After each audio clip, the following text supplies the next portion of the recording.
ser humano mais famoso de toda a história foi um revolucionário judeu do primeiro século. O nome dele era Jesus. Os cristãos acreditam que Jesus foi crucificado, morto e que ao terceiro dia ressuscitou e subiu ao céu. Mas durante 2000 anos, sempre houve quem desafiasse a verdade dessa história bíblica. Alguns morreram por expressar essas dúvidas.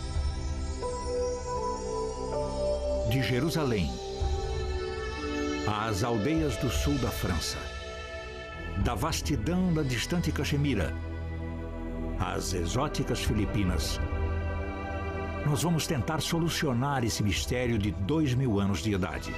Faremos uma jornada levados pela pergunta: Jesus realmente morreu na cruz? O corpo de Cristo.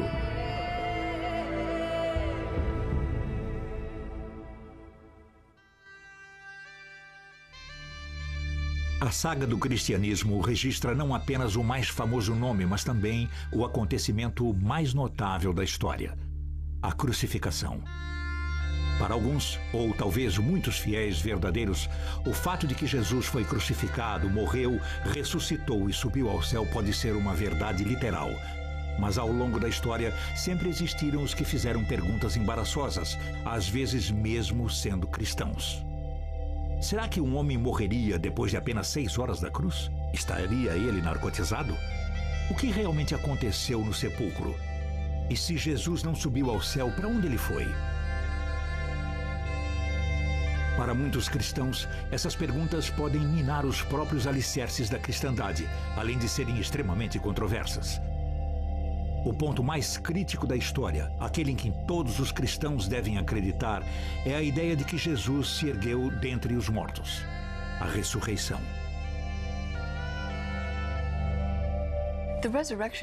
A ressurreição é, na verdade, a história básica no coração da cristandade, sem a qual não haveria um movimento. É possível ter cristianismo sem o parto da Virgem, mas ninguém deixa de contar uma história de ressurreição. Apesar dos melhores esforços da Igreja, a ressurreição de Jesus e sua posterior ascensão ao céu foram por 2000 anos um solo fértil para a heresia. Algumas pessoas sugerem que Jesus foi resgatado na cruz e escapou, indo levar uma existência secreta no sul da França. Outras foram convencidas de que Jesus sobreviveu e viajou para os reinos montanhosos da Caxemira, onde viveu até os 80 anos de idade. Com a ajuda de importantes historiadores e teólogos, iremos examinar essas teorias geradoras de tanta polêmica.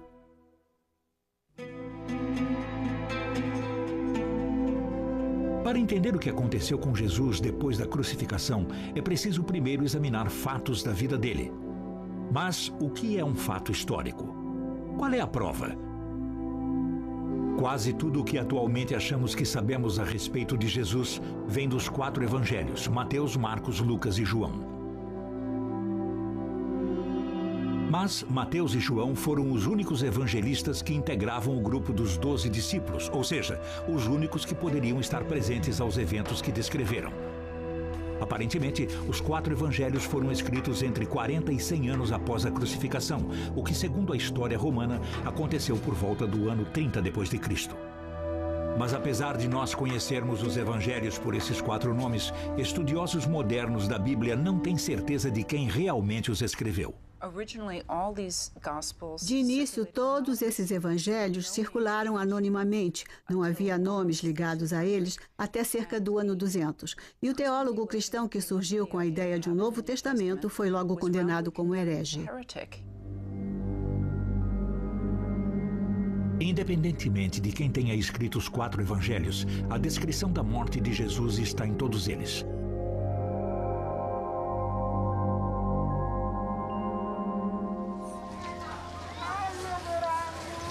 Todos os anos, na Páscoa, os cristãos das Filipinas reencenam a crucificação de Jesus. Os crucificados são voluntários. Agem dessa forma porque acreditam que isso irá ajudá-los a purgar seus pecados. Para os espectadores, é uma lembrança sangrenta do que aconteceu a Jesus 2000 anos atrás. Crucificação era a pena mais cruel e atroz que os romanos podiam impor. E era aplicada somente nos casos de traição e em escravos. Um nobre traidor normalmente era estrangulado.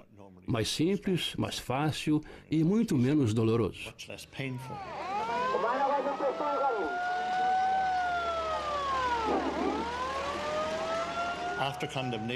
Depois da condenação, o travessão da cruz era atado aos ombros do criminoso e ele desfilava pelas ruas com os braços esticados.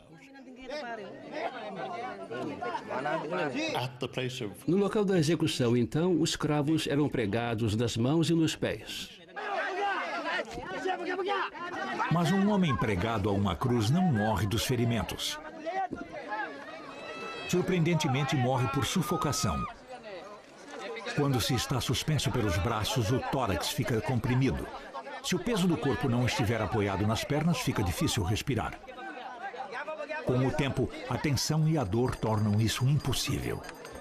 Nas Filipinas, os voluntários são baixados da cruz depois de 1 hora. A morte por crucificação demora muito mais tempo, geralmente vários dias. A única maneira de acelerar a morte na cruz era quebrar as pernas, impossibilitando imediatamente que elas suportassem o peso do corpo do condenado e, consequentemente, que ele respirasse. Mas num ponto todos os evangelhos concordam: que Jesus morreu depois de apenas 3 a 6 horas. A crucificação começou na 3ª hora. Era a 3ª hora, e eles o crucificaram. Há quem afirme que o Evangelho de Lucas registra a crucificação mais rápida. Era quase a hora 6ª, e Jesus, dando um grande brado, encomendou o seu espírito. Para Mateus e Marcos, Jesus sobreviveu um pouco mais.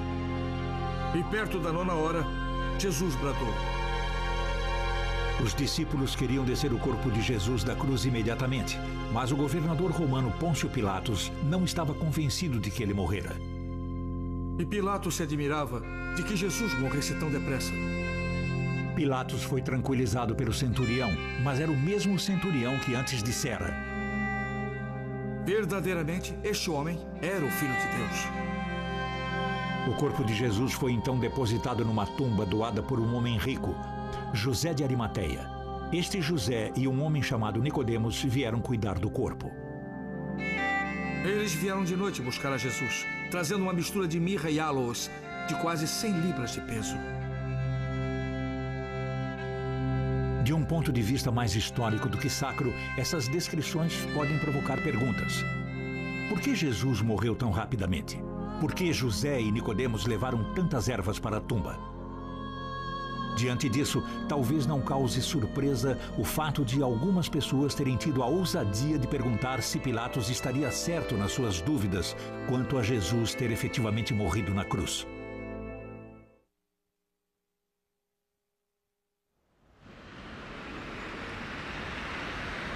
O fato de Jesus não haver morrido na cruz é uma ideia explosiva, particularmente para os cristãos.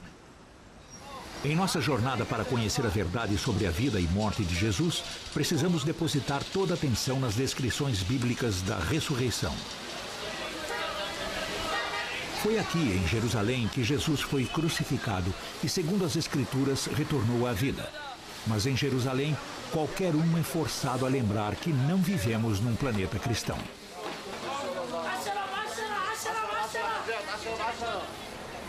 Centenas de milhões de judeus e muçulmanos podem aceitar que Jesus viveu e morreu na Palestina do 1º século, mas somente os cristãos acreditam que ele ressuscitou.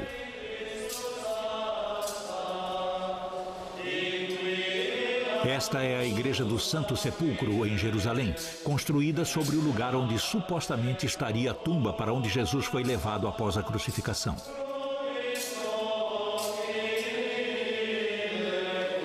Este, segundo os cristãos devotos, é o lugar exato da ressurreição. E se existe uma pedra fundamental da fé cristã, ela é a ressurreição.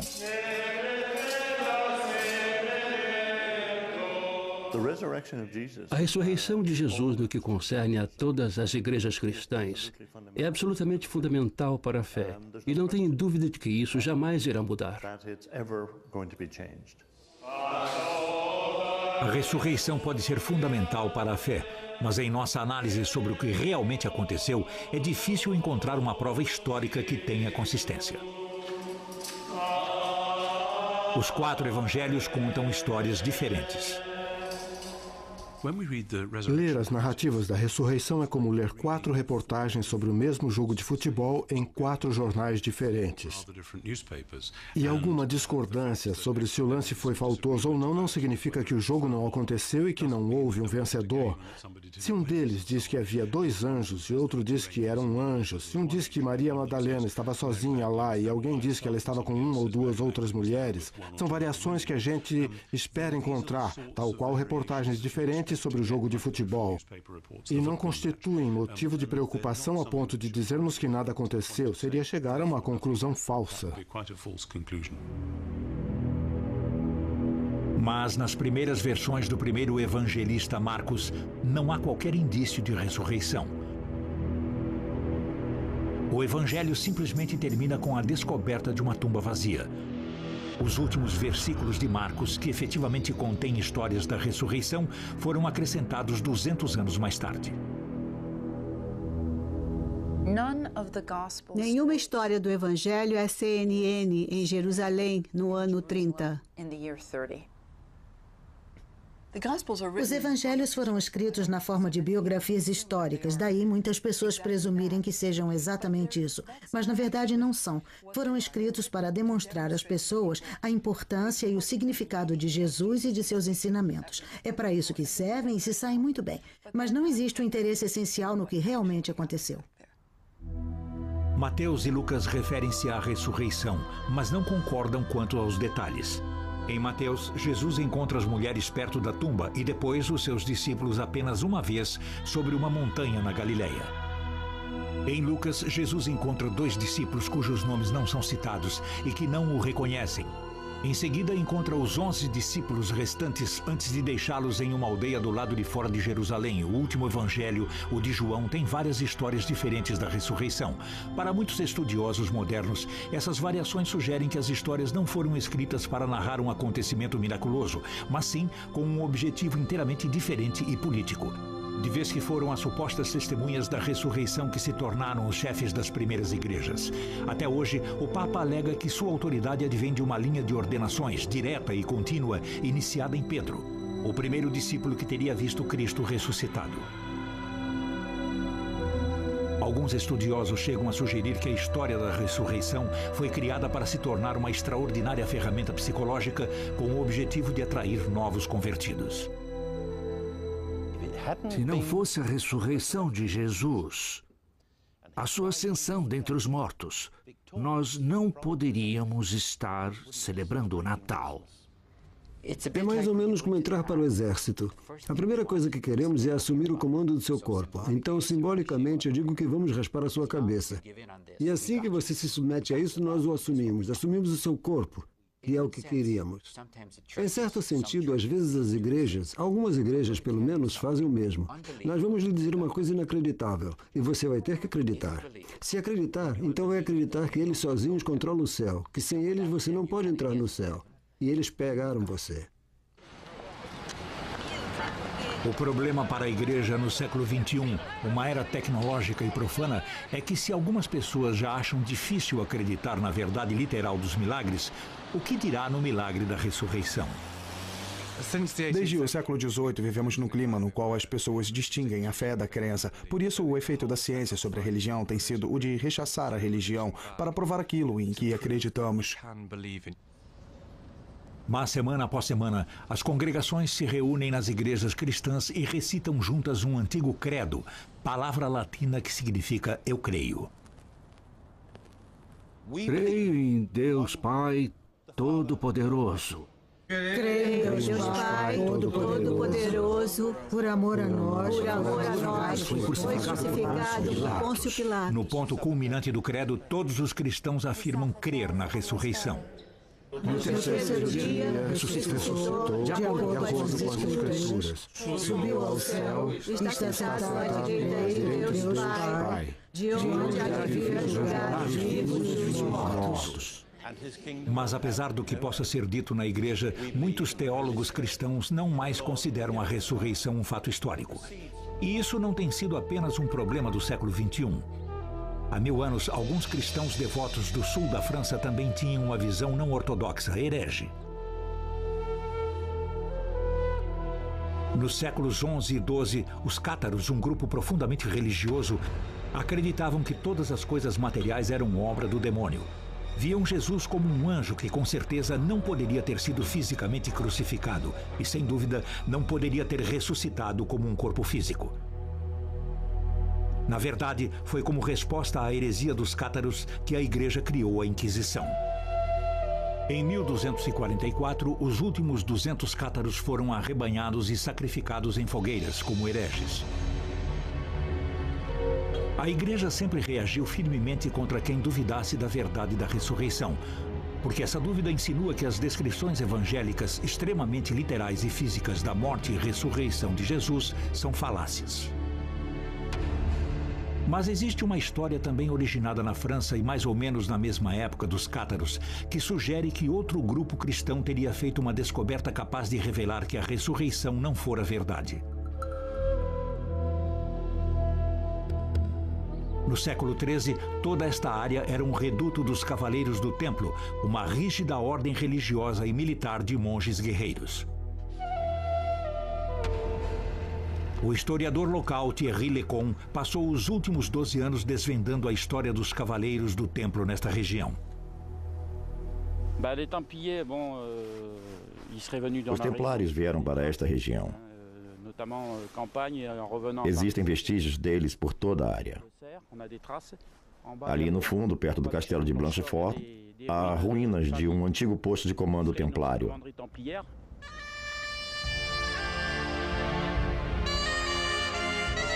Os templários adotavam a pobreza, a castidade e protegiam os peregrinos a caminho da Terra Santa.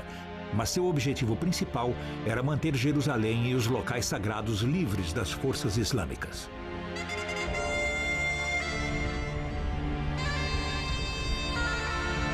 Durante os anos em que permaneceram na Terra Santa, os templários construíram seus próprios castelos. Contudo, enterravam seus mortos em túmulos que cavavam perto do genuíno Templo de Salomão.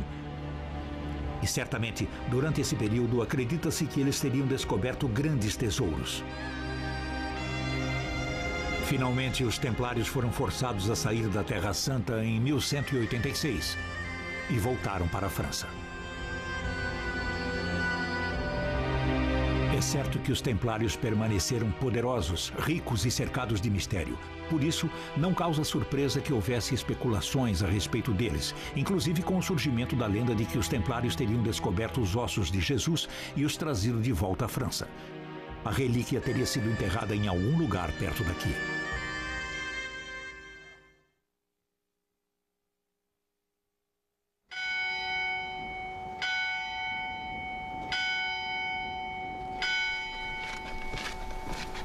A lenda de que 1000 anos atrás os templários teriam encontrado uma urna contendo os ossos de Jesus levou estudiosos modernos até uma pequena igreja na aldeia de René-le-Château.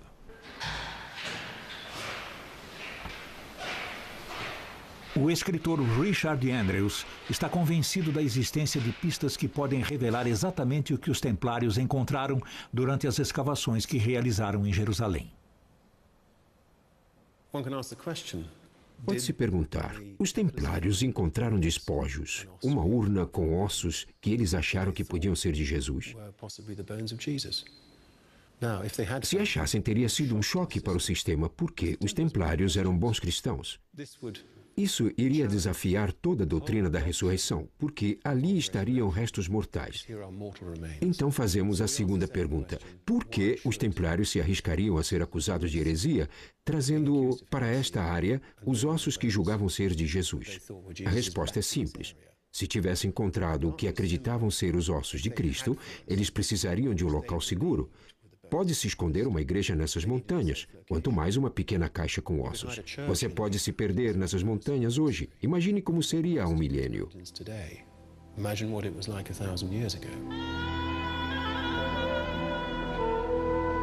No século XIX, um padre daqui chamado Bérenguer Saunier asseverou ter encontrado documentos antigos e, fossem quais fossem, o religioso certamente ficou muito rico depois.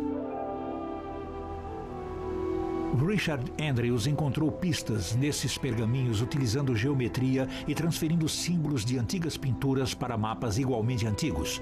Tudo isso na esperança de descobrir algum tesouro dos Templários. As pistas que encontramos apontam para um mapa na forma de um hexagrama, também conhecido como selo de Salomão. Mas é a estrela de Davi. Este mapa aponta um local específico. Nós sabemos que o padre Bérenguer Saunier se tornou fabulosamente rico, mas com certeza não foi por encontrar o que ele procurava. Podemos deduzir que talvez Saunier tenha recebido dinheiro de patrocinadores para procurar um local nesta área que pudesse ter recebido os ossos de Cristo. Seja o que for, de uma coisa temos certeza. O segredo para o qual Saunier estava dando pistas era herege.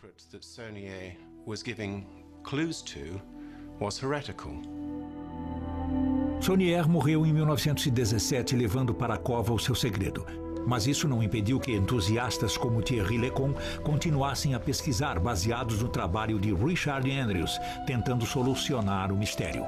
Utilizando mapas do local para os quais foram transferidas as linhas geométricas do original de Saunier, Thierry encontrou novas provas da presença dos Templários aqui e acredita estar cada vez mais perto do local onde os Templários podem ter enterrado os ossos de Jesus. Ali temos o cume do Monte Cardu. E ali 2 cedros com cerca de 10 metros de distância um do outro. Eles formam um alinhamento transversal ao vale de René-les-Bains, chegando ao platô d'Herbouillère, onde há uma pedra com uma cruz. Eu alinhei a bússola. Demorei muito tempo e cometi muitos erros. Mas me convenci de que iria encontrar alguma coisa, um cedro ou outra cruz. E foi quando encontrei uma cruz.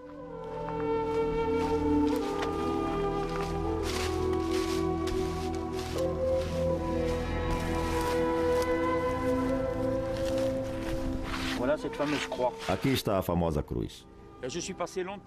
Passei muito tempo bem perto dela, mas sem achar o lugar. Demorei 12 anos para encontrar esta cruz.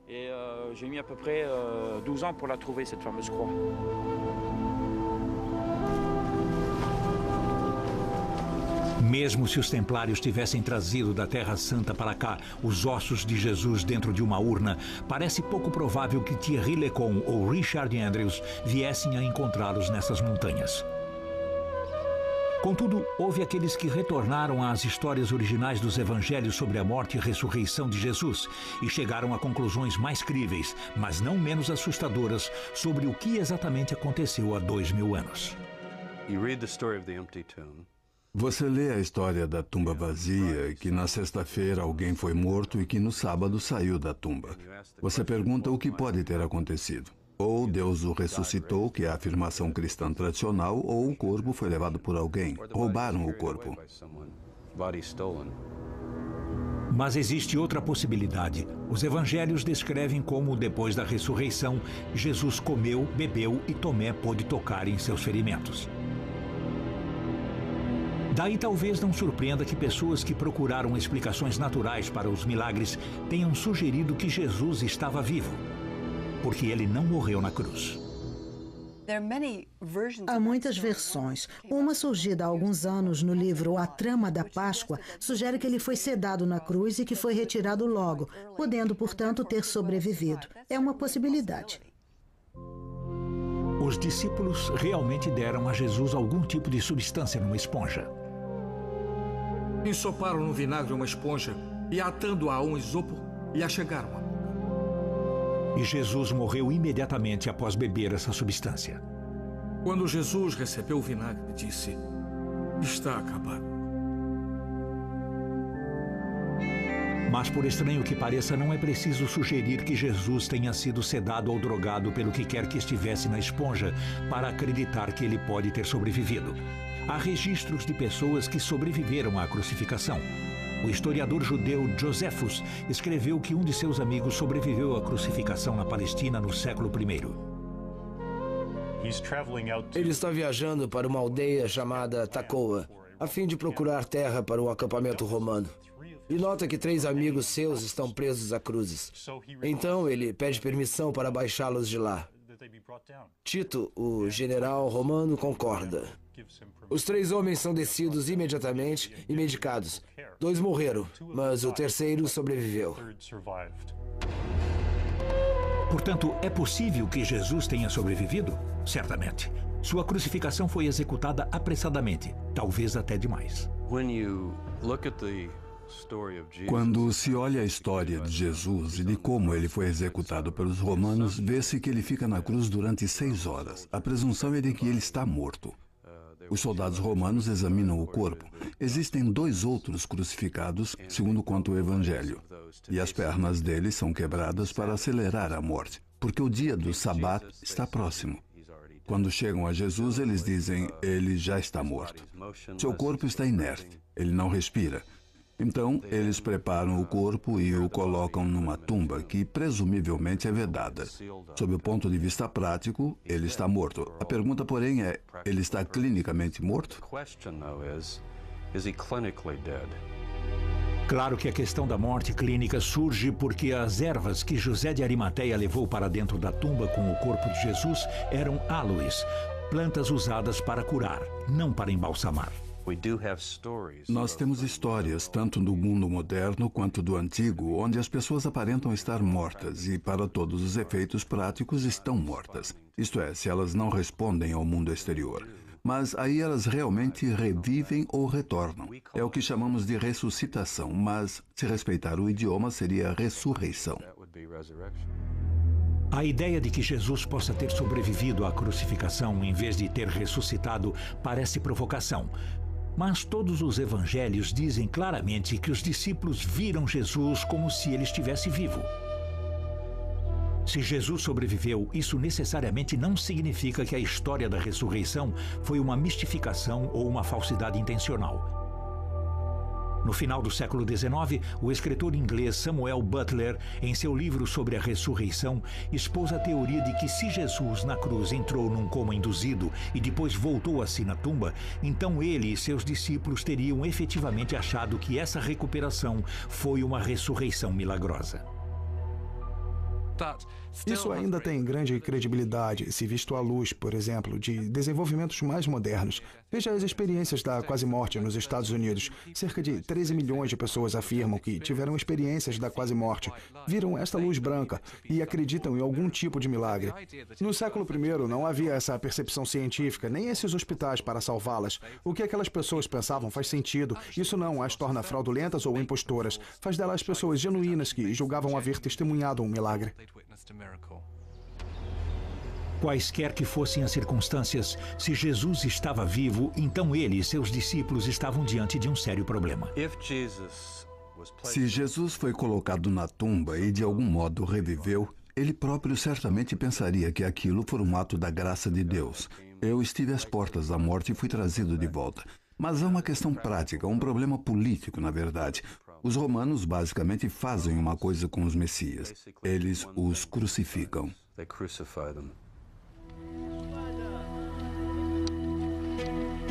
Se Jesus efetivamente sobreviveu à crucificação, quer seja através da ressurreição, como nos conta a Bíblia, ou de um modo mais controverso, por meio da ressuscitação, então ele mais uma vez é um homem condenado. Disse que a Bíblia resolveu esse problema com um milagre chamado ascensão. Jesus é levado materialmente para o céu.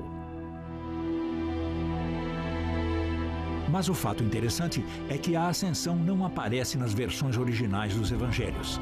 As referências à ascensão em Marcos estão entre os versículos que, como vimos, foram acrescentados 200 anos mais tarde. Há um trecho em Lucas que diz assim: "E era elevado ao céu." Mas, novamente, isso não aparece em todas as Bíblias. Na verdade, foi inserido apenas porque há uma referência à ascensão num livro mais recente da Bíblia, o Ato dos Apóstolos. Não há ascensão no Evangelho de Mateus, e o de João termina com estas palavras enigmáticas: Muitas outras coisas há ainda que fez Jesus, as quais, se escrevessem uma por uma, creio que nem no mundo todo poderiam caber os livros que delas se houvessem de escrever. Então, o que foi que Jesus fez? Uma das histórias que emergem dessa questão depende da ideia de que o relacionamento de Jesus com Maria Madalena era muito especial.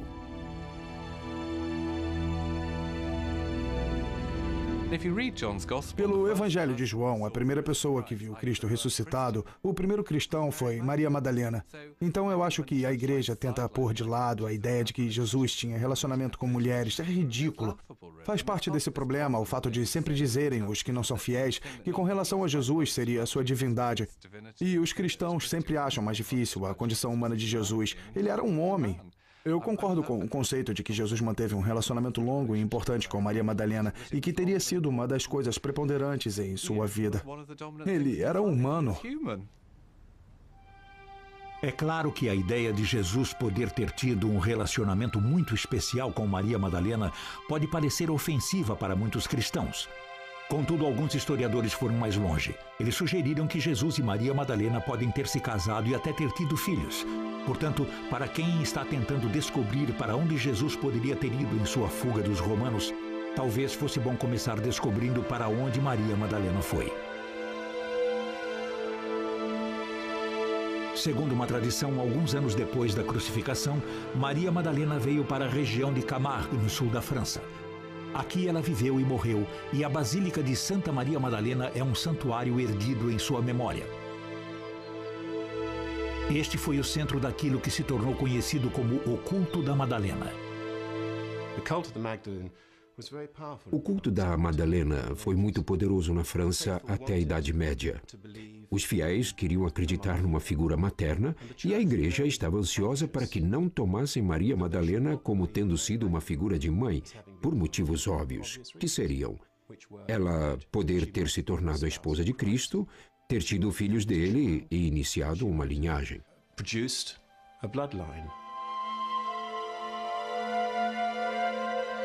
Uma lenda local descreve como Maria Madalena veio para cá com seu irmão Lázaro, sua irmã Marta e alguns companheiros. Se o relacionamento entre Jesus e Maria Madalena era tão estreito quanto sugerem algumas fontes, talvez entre aqueles companheiros houvesse um viajando incógnito, por medo de ser preso pelos romanos. O próprio Jesus. Jesus pode ter embarcado em Cesareia ou num dos portos menores da costa da Síria e partido para uma vida diferente. E pode muito bem ter chegado, como muitos acreditam, a esta parte da França e começado uma vida nova. Pode até ter trazido a família. Portanto, essas narrativas podem ter um fundamento histórico. Depois da morte de Maria Madalena, seus despojos foram colocados em sarcófagos e escondidos.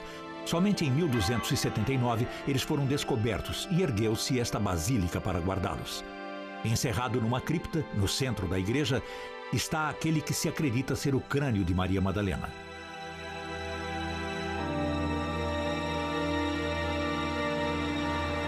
A ideia de que Jesus foi para o sul da França pode parecer ilógica. Afinal, se alguma das histórias fosse verdadeira, é difícil acreditar que aqueles que originalmente escreveram os evangelhos teriam eliminado completamente toda e qualquer evidência referente ao fato. Se os fiéis soubessem que Jesus ainda vivia, é claro que teriam partilhado esse conhecimento e, com certeza, teriam esperado que, em alguma ocasião no futuro, ele pudesse voltar em segurança. A prova dessa esperança teria de estar em algum trecho do texto original. Os discípulos aguardavam a volta de Jesus. Eles esperavam o que se tornou conhecido como o segundo advento. E não iria ser necessariamente um retorno miraculoso. Definitivamente, Jesus foi embora. Qualquer que seja a visão da ressurreição, ressuscitamento ou milagre divino, no sentido tradicional da crença na ressurreição, ele vai embora e diz, eu vou embora. Os discípulos dizem, podemos ir, e ele diz, não, eu hei de retornar. Agora, o que é interessante é que se normalmente alguém diz que vai embora e vai voltar, a gente logo olha o relógio ou o calendário e pensa, tudo bem, ele disse que ia embora e que vai voltar. Entende-se isso naquele sentido habitual. You take it in that everyday sense. O conceito do segundo advento celeste, de Jesus voltando no dia do juízo, só surgiu depois de ficar claro que Jesus não havia retornado naquele sentido habitual. Mas, se Jesus decidiu sair da Palestina, a França não parece ser um destino provável. Afinal de contas, era uma colônia romana.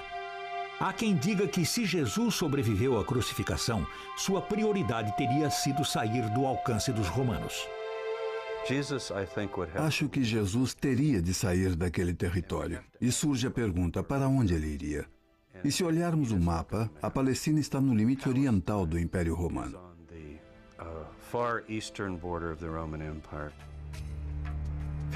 Indo para o oeste, cai-se diretamente no coração do território romano, onde temos nossas 15 legiões posicionadas ao redor do mundo. Indo para o leste, cruza-se o território até Pártia, passando finalmente através da Pérsia, da Índia e do Afeganistão, nessa direção.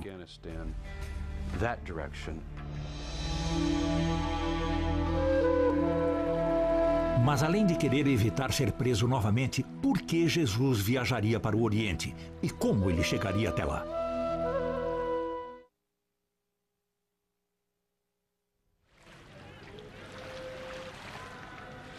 Se Jesus quis realmente viajar para o Oriente, afastando-se do Império Romano, a viagem a partir de Israel teria sido surpreendentemente fácil, por terra ou por mar, seguindo a rota da seda ou das especiarias.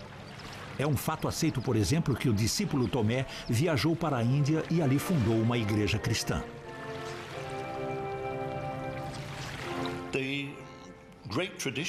A grande tradição da igreja indiana é de que ela foi fundada pelo apóstolo Tomé. Viajar para a Índia não seria problema. Era só descer até Gaza e se juntar a uma caravana de especiarias que estivesse voltando. E depois do Iêmen, pegar um barco para a Índia. Teria sido muito simples, um procedimento fácil, feito regularmente. E há uma outra razão para Jesus ter sido tentado a ir para o Oriente. Mas para se entender isso, temos de retornar ao ano do seu nascimento. Todos conhecemos a história contida no Evangelho de Mateus, dos 3 reis magos vindos do Oriente, que seguiram a estrela e pessoalmente levaram presentes para o menino Jesus.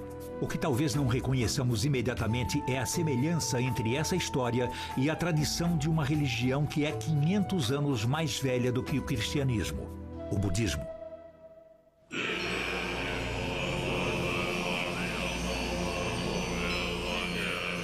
Quando um grande homem santo do budismo, ou lama, morre, os magos consultam as estrelas e outros presságios e partem geralmente em longas viagens em busca do menino que seria a reencarnação do lama. Quando alcança uma certa idade, esse menino é tirado dos pais e educado na fé budista. Poderia ser essa a origem da história dos 3 reis magos? Poderia Jesus ter sido levado para a Índia quando criança e educado como um budista? O escritor russo Nicolau Notovitch, viajando pela Índia no século XIX, descobriu um manuscrito num mosteiro budista do Tibete. Em seu livro A Vida Desconhecida de Jesus Cristo, Notovitch traduz esse manuscrito que se refere a uma criança divina chamada Issa, nascida no século I, de uma família pobre em Israel.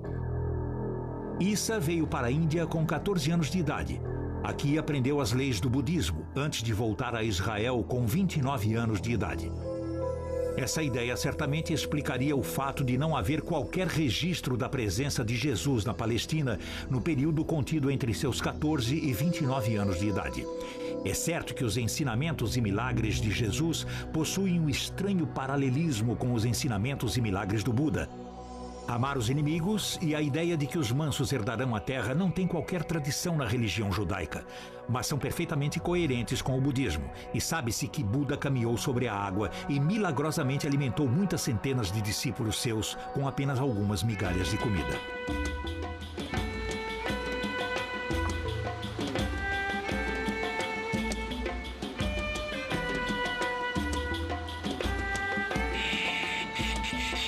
Mas se Jesus viajou ou voltou para o Oriente, com certeza haveria lendas como as do sul da França para fundamentar tal ideia. E é claro que existem essas tradições. As pessoas aqui de Caxemira chamam sua própria tribo de Bene Israel e se dizem descendentes de tribos perdidas. Aqui correm histórias sobre Issa, um pregador do primeiro século, localmente conhecido como Yusafaf, que significa chefe dos que curam e que teria voltado a Caxemira quando estava com 30 anos. O sacerdócio de Yusafaf pode facilmente ser visto como a continuação do sacerdócio de Jesus.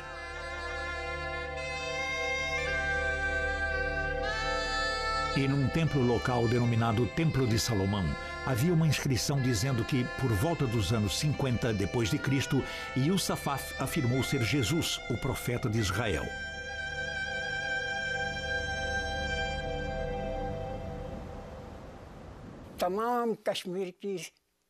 Livros sobre a história de Caxemira contam que Yusafaf veio de outro país.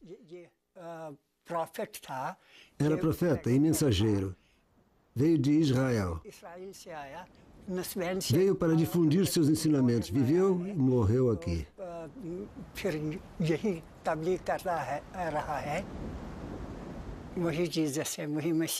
Ele é Jesus. Ele é Issa. O significado de Yusafaf é aquele que cura. Outro significado é o pastor, aquele que ensina os outros. E nossos livros de história confirmam que Issa era conhecido como Yusafaf, aqui em Caxemira.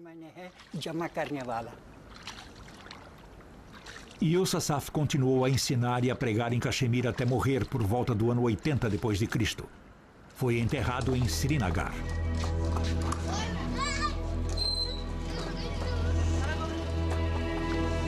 E este, segundo dizem, é o túmulo de Yusafaf. O primeiro prédio construído em torno deste local foi erguido no ano 112 da nossa era. Na verdade, ele é hoje um mausoléu compartilhado. No século XV, o homem santo islâmico Sayyed Nasiruddin também foi sepultado aqui. Embora as duas lápides sob o manto apontem na direção norte-sul, conforme a tradição islâmica, o corpo de Yusafaf foi enterrado numa cova aberta no sentido leste-oeste, segundo a tradição judaica.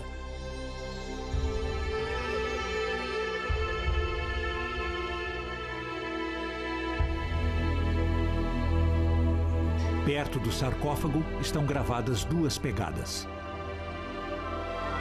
Dizem que as marcas ali são representações simbólicas das cicatrizes da crucificação. As pegadas foram gravadas como um sinal. As cicatrizes são claramente visíveis e foram recebidas quando ele foi pregado na cruz. Elas mostram que essa é a mesma pessoa que veio de Israel e que viveu e morreu aqui. Não se encontram pegadas como essas em nenhum outro local na Caxemira. Nós não temos essa tradição. Na posição em que estão, bem atrás dos calcanhares, as cicatrizes não coincidem uma com a outra, mas ficariam alinhadas se um único cravo tivesse atravessado os dois pés, com o esquerdo colocado sobre o direito.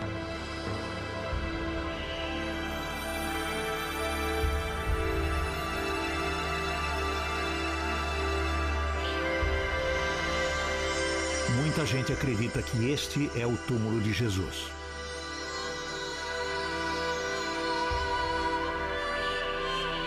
Se este é o túmulo de Jesus, então ele passou a maior parte da vida no reino montanhoso da Caxemira.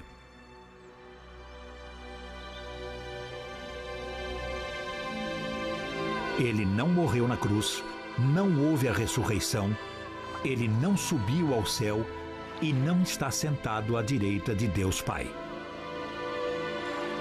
Para muitos cristãos, isso seria o fim do cristianismo tal como conhecemos. Mas para alguns, a história original ainda tem força poética.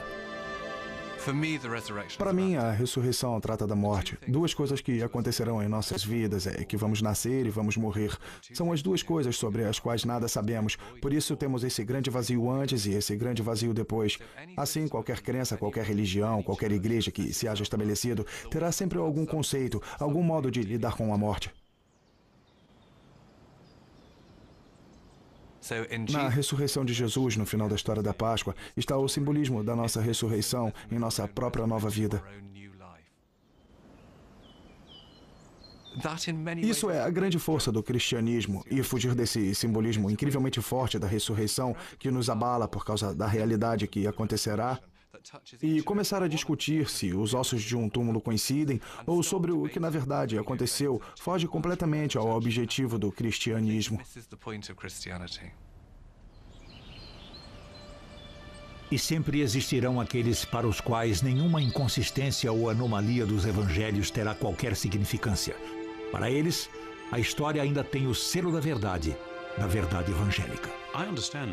Eu compreendo que as pessoas achem difícil acreditar porque sabemos que essas coisas não acontecem. Se você acha que viu alguém que estava morto tornar a viver, você vai dizer, toma 2 aspirinas e deita que isso passa. E o fato é que não passou.